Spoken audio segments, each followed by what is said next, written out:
Hello, good evening. For today's video, tayo po ay nagluto ng halabos na talangka.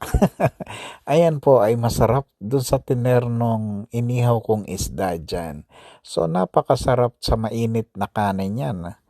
Plus yung kalamansi, patis, and then kukunin mo yung pinakaaligi ng ating talangka. And then ilagay mo sa mainit na kanin. Ay, napakasarap niyan. Kahit yan na lang kainin mo, solve ka na dyan. So, ang kinakain lang po dyan, yung pong aligi.